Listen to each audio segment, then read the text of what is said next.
Hey everyone, how's it going? Want to make this short video for you guys, just make a video review. And the reason I'm sitting right here is it seems like every geek YouTube channel has to show their library in the background. And so, I could go through that, and maybe I will at some point. And then, like an IKEA candle or a lamp up there with my Maverick drink, which is necessary, and some graphic novels. But anyways, all good stuff. Maybe I'll do a little walkthrough for the next video. Anyways, before my arm gets tired, I want to share my review of Scary Stories to Tell in the Dark. It's been a while since I've done one of these, so here we go. So, Scary Stories to Tell in the Dark, you should be very, very familiar with it. In fact, we did a full show on it this last October, so if you don't know about this book or these books, go listen to that episode. I should tell you to go read the books because they're incredibly awesome, but the episode is a good start, and we get a listen. So, and then you'll go read the books because they're freaking cool. And one of the reasons, probably the main reason they're cool, because it's a collection of folklore stories, but the artwork is amazing. It just really is. And so, it's honestly like the devil drew these pictures. They are possessed. And so I was excited and nervous when the new movie was announced, because how does any movie live up to something that horrified me as a child? Sorry, I'm just going to switch my hands real quick. Okay. So, anyways, yeah, I was really terrified. We talked about this on the show a lot, about like our anticipated movies, and I don't know, this one always came up for obvious reasons. So, the story of the movie goes is there's a group of like sophomores in high school, and it's like Halloween night, and they're up to no good, like pranks and whatnot, and they're the likable ones in the movie. There's a couple of bullies and whatever. This takes place in 1968.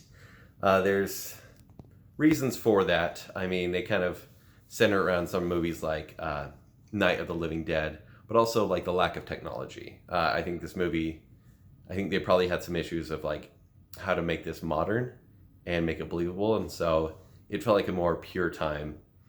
And there's definite allusions to Vietnam as well, which is going to be kind of weird, and Nixon, but it fits.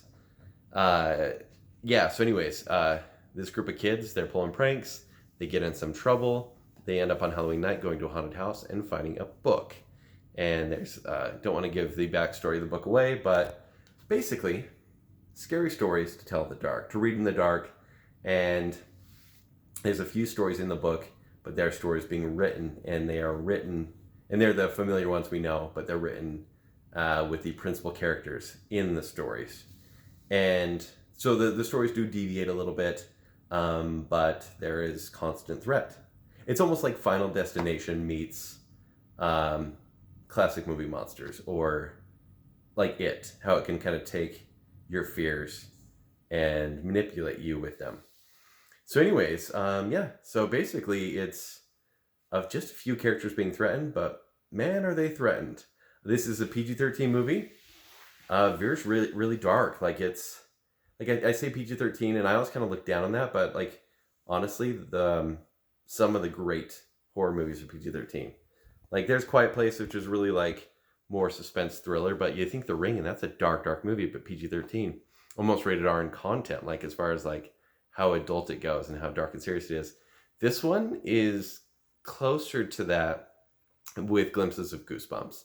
And if you've seen Goosebumps from 2015, it's Books Come Alive. And this is kind of borrows the same thing, but this isn't like Slappy and his gang running amok around town and Jack Black comes to save the day. This is like, hey, remember that dream you had? It's going to happen, and you're going to hate it. So, and I will say that the monsters they show in the promotion, like trailers and whatnot, they're the only ones you're going to see. There's no real surprises. It's more just surprising at like how they're used and how effective they are. For example, like the Pale Lady, the best part of the movie. And I'm going to have, I just get the chills, freaking nightmares about it. It's really cool. It's super scary. Harold, of course, is terrifying. The Jangly Man is a combination of a couple stories. Joel's going to love this, but Mitai Doti Walker. When we're Mitai Doti Walker with the dog singing back, that's in the movie. And so that's a Jangly Man. And that is the most CG thing in the movie. But I don't know how much this movie is filmed for, but it's actually works.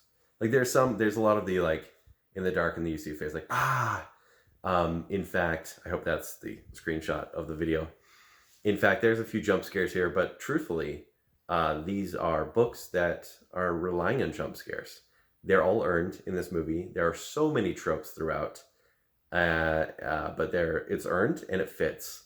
I'm not even going to hold this movie back for being a little flawed as far as like taking itself seriously. Yes, I'd love to see a rated R movie, rated R version of this movie, but we're not going to get it. These are books for kids. This is a gateway for horror, and that's exactly what this movie is.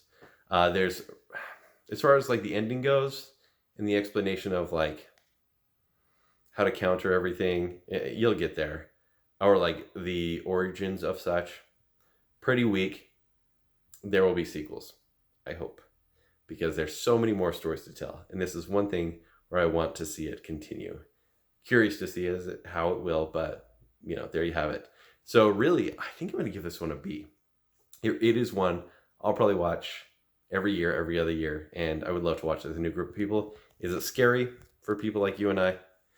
No, I'm way desensitized, and it didn't really scare me, but it was so much fun seeing these things the art of Stephen Gammell realized on screen. Yes, it was a blast, and they did a great job.